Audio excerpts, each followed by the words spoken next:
할렐루야. 예, 하나님의 크신 은혜와 사랑이 우리 가운데 충만한 줄 믿습니다. 예, 오늘도 우리 주님 사랑에 힘입어 또 이 예배 자리에 오신 우리 성도님들 주님의 이름으로 환영하고 축복합니다. 우리 옆에 있는 분들과 오늘 이렇게 함께 인사하면 좋겠습니다. 멈춘 자리에서도 하나님은 일하십니다. 예, 멈춘 자리에서도 하나님은 일하십니다. 예, 예, 하나님은 지금도 우리의 삶 가운데 일하고 계십니다. 예, 오늘도 우리 하나님께서 주신 말씀 또 저희들을 위해서 영의 양식으로 또 크신 은혜를 예비하고 계신 줄로 믿습니다. 신앙이 깊으신 어느 집사님이 오랫동안 직장 생활을 하다가 그 직장을 그만두고 새로운 사업을 시작하게 되었습니다. 이 분의 마음 가운데는 하나님을 향한 간절한 소원이 있었습니다. 이 사업을 해서 구제도 하고 전도도 하고 또 선교도 하며 하나님의 영광을 위한 이 사업이 되기를 원한다, 이런 간절한 소원이 있었습니다. 그래서 기도로 준비했고 주변 사람들에게도 조언을 구했습니다. 그리고 마음에 확신이 들었습니다. 처음에는 모든 것이 순탄하게 잘 되는 것 같았습니다. 손님도 조금씩 늘어나고 함께 일할 사람도 생겼습니다. 하루하루가 바빴고 미래에 대한 기대도 컸습니다. 그런데 시간이 지나면서 상황이 조금씩 달라지기 시작했습니다. 예상치 못한 비용이 계속 생기고 믿고 함께했던 사람이 떠나갔습니다. 매출은 점점 줄어들기 시작했습니다. 버티고 또 버텨보았지만 결국 더 이상 감당할 수 없는 순간이 찾아왔습니다.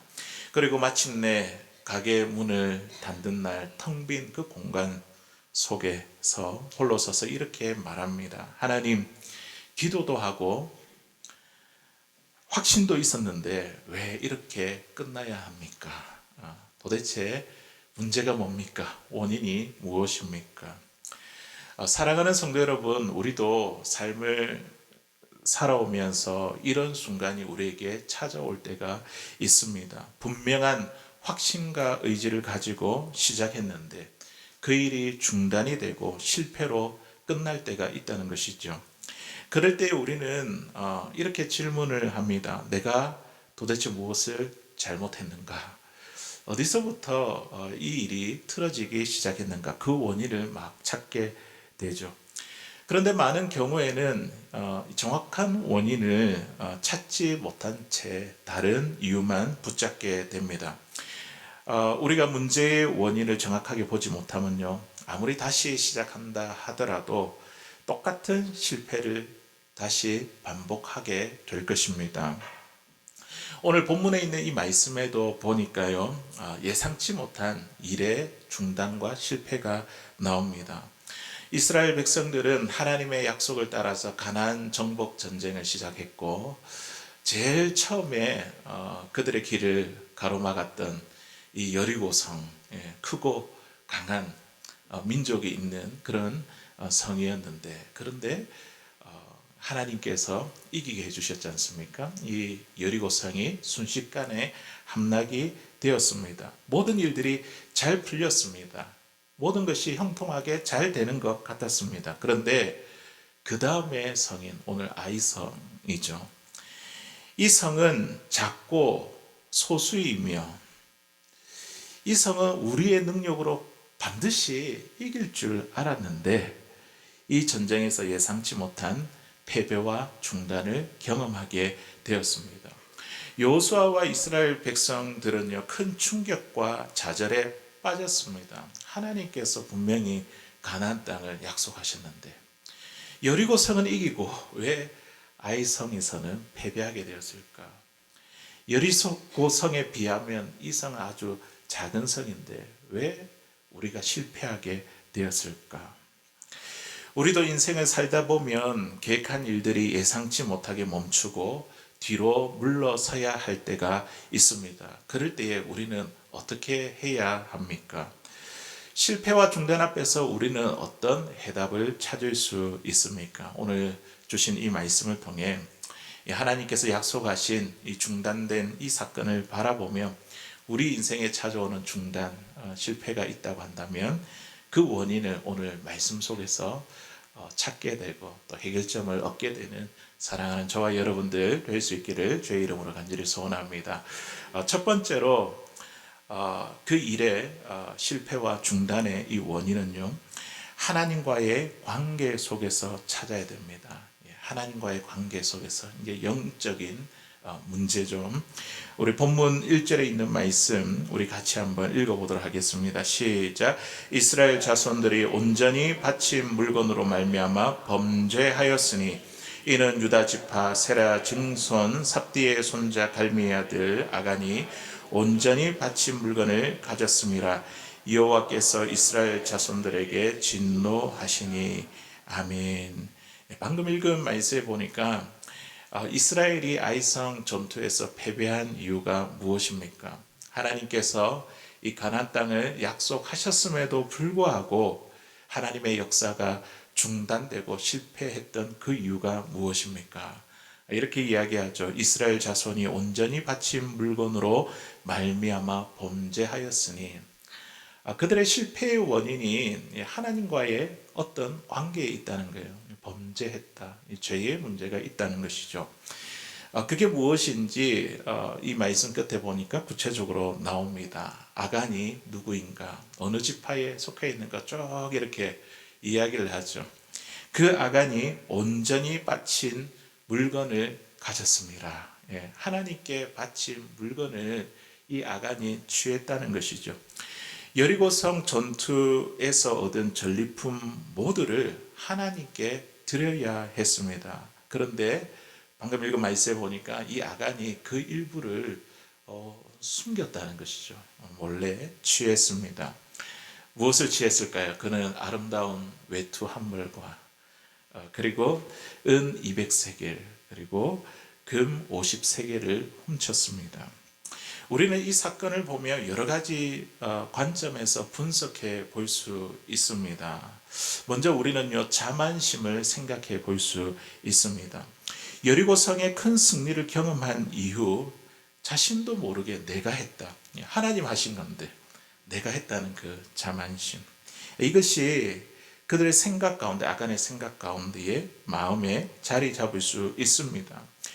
그리고 그 자만심은요, 이렇게 이끌어가는 거죠. 이 정도는 내가 가져도 되지 않을까. 이렇게 큰 승리를 거뒀는데 이 정도는 내가 가지고 가도 되지 않을까. 보상 심리로 이어집니다. 실제로 이 이스라엘 백성들을 보면요, 아이성을 대할 때에 여리고성을 공격할 때와 달리 너무나 다른 모습을 보게 됩니다. 우리 본문 3절에 있는 말씀 우리 같이 한번 읽어보겠습니다. 시작. 여호수아에게로 돌아와 그에게 이르되 백성을 다 올라가게 하지 말고 이 3,000명만 올라가서 아이를 치게 하소서. 그들은 소수이니 모든 백성을 그리로 보내어 수고롭게 하지 마소서 하므로. 아멘. 아이성에 여호수아가 정탐꾼을 보냈죠. 그 정탐꾼이 돌아와서 보고하는 것이 어떻게 보고를 합니까? 다 올라가게 하지 마세요. 그냥 이 3,000명이면 됩니다. 그리고 그 백성들은 소수이기 때문에 많은 사람을 보내가지고 수고롭게 하지 마세요. 이런 이제 보고를 했습니다. 여리고성 앞에서는 하나님을 의지했던 그들이 아이성의 크기를 보고 그들은 쉽게 이길 수 있다고 판단했던 것이죠. 그리고 나서 이제 여호수아가 몇 명을 보낸다고요? 말씀은 3,000명을 그곳에 보냅니다. 그런데 이 장면을 우리가 볼 때에 참 여리고성과 이 아이성을 대하는 이 태도가 완전히 다릅니다. 여리고성을 행진할 때는 어떻게 했습니까? 여호와의 개가 앞으로 막 이렇게 먼저 나갔죠. 이제 아이성 전투에는 하나님의 개가 앞섰다는 말도 없습니다. 또 기도했다는 그런 기록도 없습니다. 오직 사람의 판단과 전략만 눈에 보일 뿐입니다. 우리 능력으로 충분히 할 수 있다는 거죠. 이거는 너무 작은 성이기 때문에 2, 3천 명만 우리 능력으로 하나님 없이도 할 수 있다는 그 자만심, 그게 이제 그들 가운데 있었던 것이죠. 그러나 하나님이 빠진 자리에는요, 언제나 실패가 찾아옵니다. 우리가 할 수 있다는 것. 그래서 예수님께서 뭐라고 말씀하십니까? 나를 떠나서는 아무것도 할 수 없느니라. 우리가 할 수 있다는 것도 하나님 없이는 실패를 경험하고 만다는 것이죠.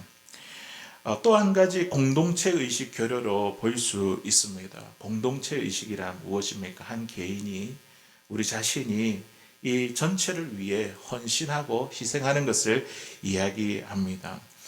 이스라엘 백성들은 지금까지 개인보다 공동체를 우선순위하는 그런 믿음으로 여기까지 왔습니다. 그런데 이 아간의 태도는 이 공동체를 무시한 것이죠. 자기의 유익을 생각했던 것이죠. 앞세웠습니다.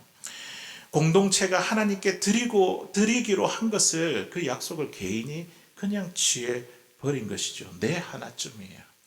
별 표시가 안 날 거야. 이렇게 많은데 그렇게 해도 표도 안 나겠지. 문제가 없겠지. 공동체를 생각한 것이 아니라 자기만을 생각한 것이죠. 공동체가 무너지면요, 공동체 의식이 무너지면요, 하나님이 주신 복을 담아야 할 그 그릇이 깨어지는 것과 같습니다. 공동체 의식이 무너지면 더 이상 함께 갈 수 없는 것이죠. 그리고 또 한 가지, 이 아간을 보면서 그 실패의 원인을 우리는 자기 관리의 실패로도 볼 수 있습니다. 오랜 광야 생활과 전쟁의 긴장 속에서 피로함이 쌓이고, 또 욕망이, 뭔가 얻고 싶은 그 욕망이 쌓였고, 그로 인해 순간적인 유혹을 이기지 못할 수도 있습니다. 그러나 사랑하는 성도 여러분, 우리는 이렇게 여러 가지로 분석할 수 있지만 하나님은 이 문제를 다르게 보셨습니다. 하나님께서 보신 이 근본 원인은 단 하나였습니다. 아간의 범죄로 인해 하나님과의 관계가 깨어졌다는 거예요. 하나님과의 관계가 무너졌다는 것입니다. 단지 이 아간, 이 한 사람의 문제가 아니라 이스라엘 공동체 전체와 하나님과의 관계가 깨어지게 된 것입니다. 하나님께서 이 여리고 전투 후에 모든 전리품들을 하나님께 바치라는 그 명령이 여호수아 6장 18절에 있습니다. 우리 같이 한번 읽어보도록 하겠습니다. 시작. 너희는 온전히 바치고 그 바친 것 중에서 어떤 것이든지 취하여 너희가 이스라엘 진영으로 바치는 것이 되게 하여 고통을 되지 아니하도록 오직 너희는 그 바친 물건에 손을 대지 말라. 아멘. 하나님께서 백성들에게 이렇게 명령하셨죠. 맞죠? 그렇게 하지 말라. 하나님의 언약이죠. 말씀이죠. 근데 이 말씀에 보니까 이렇게 합니다. 그 바친 것 중에서 어떤 것이든지 취하여 너희가 이스라엘 진영으로 바치는 것이 되게 하여 고통 당하게 되지 아니하게 하라. 이렇게 돼 있는데요. 여리고성 전투를 통해서 사실은 여리고성에 있는 그 모든 것을 하나님께 바치는 것이죠. 그런데 그 가운데 몇 가지를 취하게 되면 이게 그 대신 구조가 바뀌는 거예요. 누구를 바치게 되는 거라고요? 이스라엘을 바치게 되는 것이 될 거라고 이야기하는 거예요. 그 중에 몇 가지라도 취하게 되면 그것은 너희들이 바치게 되는 것이 될 것이다. 그것 때문에 너희들이 고통을 당할 것이다. 하나님께서 분명히 약속하셨습니다.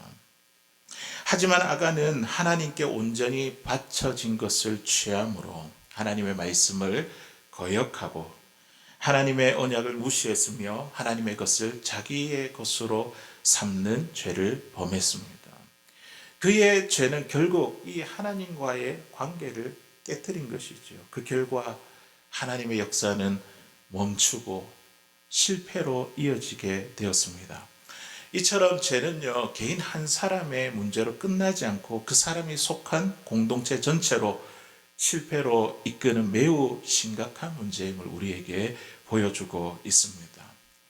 구약의 우리 호세아 선지자도요, 이스라엘의 고난과 실패의 근본적인 원인을 하나님과의 관계에 깨어진 것에 대해서 이야기하고 있습니다. 우리 호세아 6장 7절에 있는 말씀 우리 같이 읽어보겠습니다. 시작. 그들은 아담처럼 언약을 어기고 거기에서 나를 반역하였느니라. 아멘. 그들은, 이스라엘은 아담처럼, 이 아담이 누구입니까? 최초의 사람이잖아요. 근데 이 최초의 사람이 최초의 하나님과 맺은 언약을 깨뜨렸습니다. 하나님께서 동산 중앙에 있는 선악을 알게 하는 그 나무의 과실을 먹지 말라. 먹는 날에는 네가 정령 죽을 것이라. 하나님 약속하셨잖아요. 언약했잖아요. 아담은 하나님과의 언약을 깨뜨린 최초의 사람입니다. 이렇게 이야기하죠. 그들은, 이스라엘은 아담처럼 언약을 어기고, 아담처럼 언약을 어기고, 하나님의 명령을 어긴 것은 언약을 어긴 것이고 그 관계를 깨뜨리게 된 것이라고 그렇게 말씀하시는 것이죠. 즉 이스라엘도 아담과 똑같은 언약을 어겨 하나님과의 관계를 깨뜨렸다는 것입니다. 아간의 죄는 단순히 물건을 훔친 사건이 아닙니다. 아담처럼 하나님과의 관계를 깨뜨린 반역이었고 배신이었습니다. 사랑하는 성도 여러분, 우리도 우리의 삶 속에 일이 중단되고 예상치 못한 실패를 경험할 때가 있습니다. 그럴 때 우리는 어디에서 원인을 찾습니까? 환경과 사람만 볼 것이 아니라 우리는 가장 먼저 하나님과의 관계를 돌아봐야 됩니다. 점검해 보아야 됩니다. 세상은 실패의 원인을 뭐라고 이야기합니까? 방법이 문제가 있다. 태도가 문제다. 준비가 부족이다. 노력이 부족하다. 이렇게 설명합니다. 물론 그것도 중요합니다. 그러나 그것은 근본적인 해결책이 아니라는 거죠. 나와 하나님과의 관계가 어떠한가? 그것을 점검해야 된다는 것이죠. 아무리 다른 것을 바꾸어도 이 근본적인 원인이 해결되지 아니하면 결국 우리의 삶에 중단과 실패를 경험할 수밖에 없다는 것입니다. 우리의 생사화복을 주관하시고 또 우리를 세우기도 하시고 엎으시기도 하시는 하나님 앞에 지금 나와 하나님과의 관계가 어떠한지 오늘 이 말씀을 통해서 점검해 볼 수 있는 사랑하는 저와 여러분들 다 될 수 있기를 주의 이름으로 간절히 소원합니다. 두 번째, 마지막입니다. 마지막 두 번째, 일의 중단과 실패의 원인을 나의 삶의 태도에서 찾아야 합니다. 우리의 삶의 태도를 보면요, 하나님과의 관계가 어떤지 우리가 알 수 있습니다. 우리가 말하는 것, 행동하는 것 보면 하나님과의 관계가 어떠하느냐에 따라서 우리의 입술이 달라지기도 하고 우리의 행동하는 게 달라지기도 합니다. 지난 한 주간 동안에 우리의 삶을 한번 돌아보십시오. 내가 어떤 말을 많이 했는가? 어떤 행동들을 많이 했는가? 참 감사가 넘치고 기쁨이 넘치고 생명을 살리는 그 말이 내 입술에 넘쳤는가? 내 모습이 예수 그리스도의 인격과 성품, 이게 사람들에게 늘 보여준 나의 삶이 되었는, 그렇다고 한다면 하나님과의 관계가 깊은 것이죠.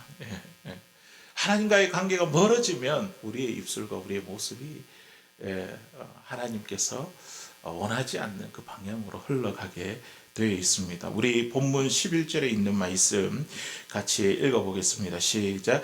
이스라엘이 범죄하여 내가 그들에게 명령한 나의 언약을 어겼으며 또한 그들이 온전히 바친 물건을 가져가고 도둑질하며 속이고 그것을 그들의 물건 가운데에 두었느니라.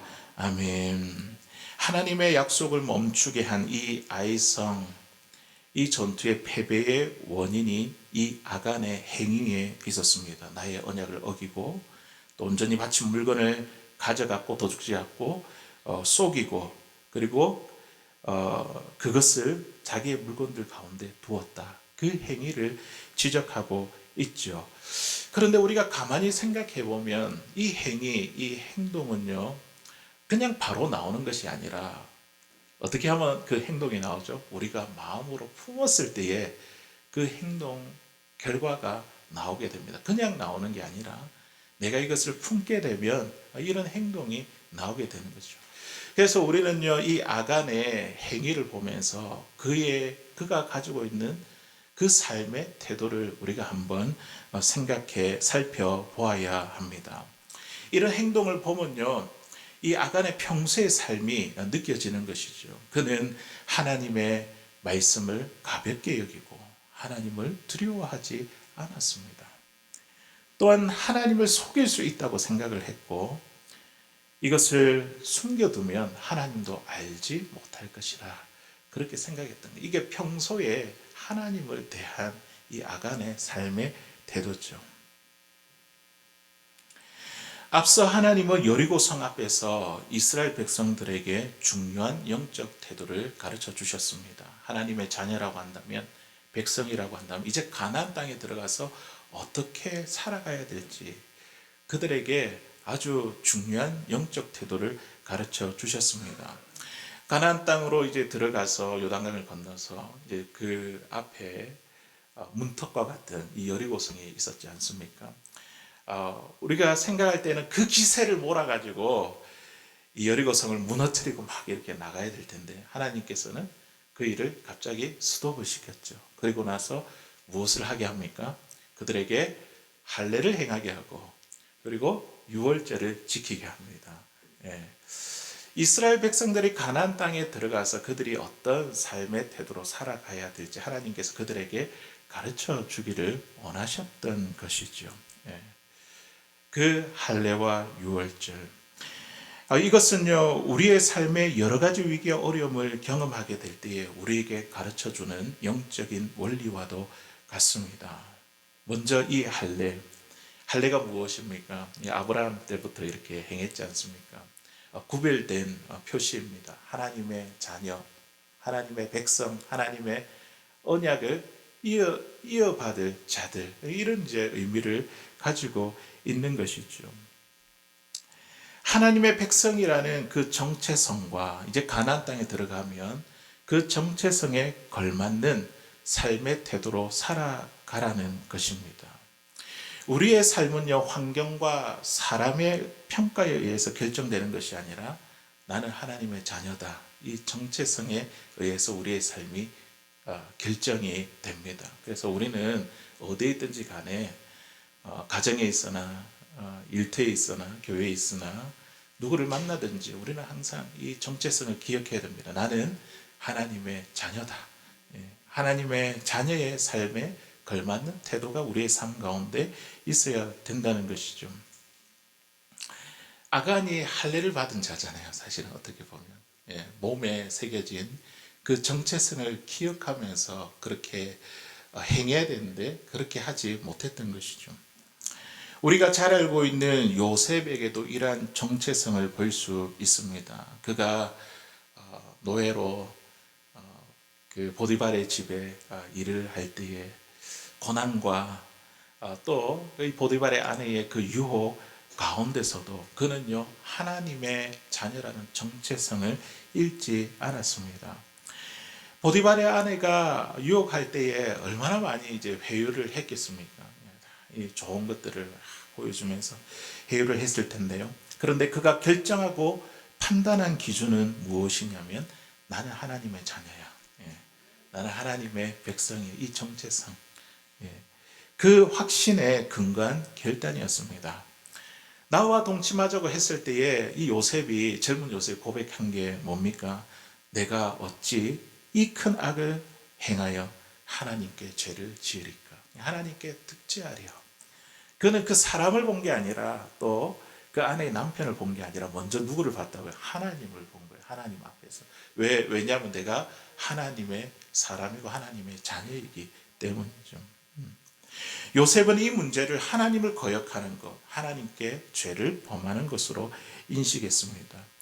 결국 이 아간의 문제는요, 단순한 탐심이 아니라 하나님의 자녀라는 정체성을 잃어버린 삶의 태도였습니다.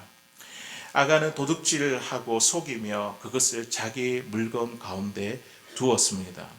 이 탐심은요, 하나님과의 관계를 흐려지게 만드는 거예요. 이런 욕심이 들어오면 그 관계를 흐려지게 만들고, 그리고 내가 누구인지 잃어버릴 때에 우리에게 탐심이 찾아오는 것입니다.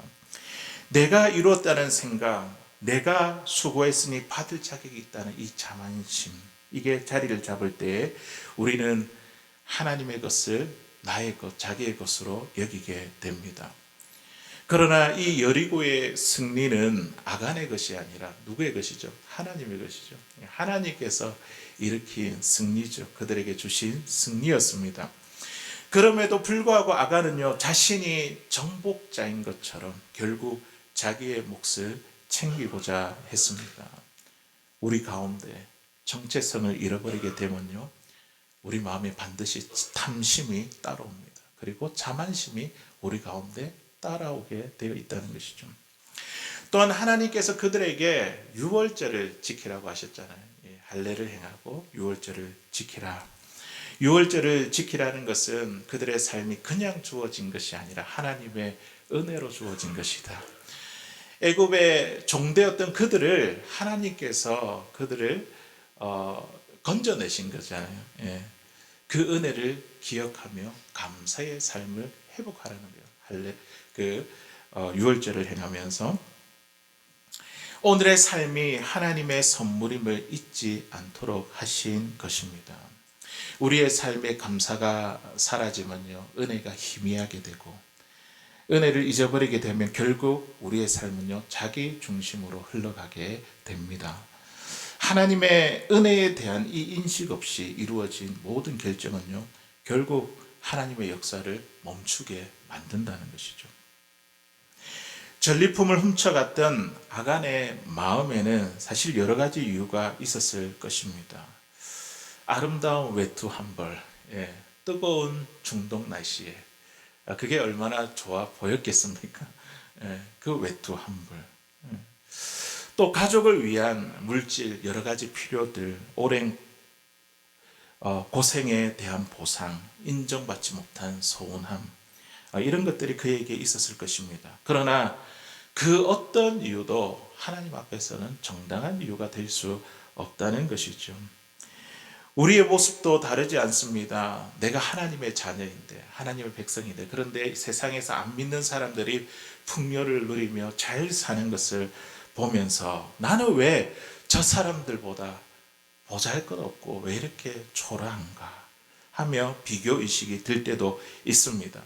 이때 우리 마음 가운데 찾아오는 감정은요, 현실에 대한 감사의 결핍과 불만입니다. 그럴 때에 우리에게 자족하는 영성이 흐려지게 되고 비교의식이 우리에게 밀려오게 됩니다. 개인의 의가 살아나면서 은혜로 이루어진 일이 자기의 노력으로 이루어진 것처럼 생각하게 됩니다. 오늘 나의 삶이 어디서부터 시작이 되었는가, 어디서부터 왔는가, 이것을 잊어버리게 될 때, 망각하게 될 때에 죄가 시작되는 것입니다.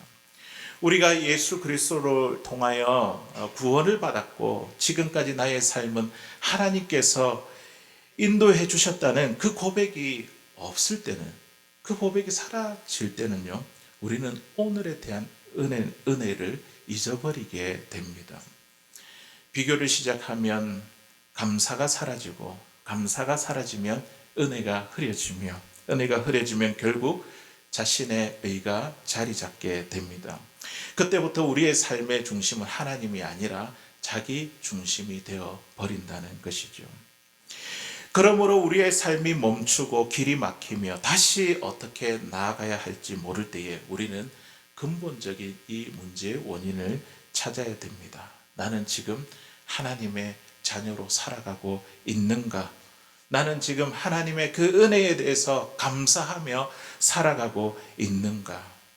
실패의 근원은 사람이나 환경에 있는 것이 아니라 하나님과의 관계, 또 그 관계로 인한 삶의 태도에 있습니다.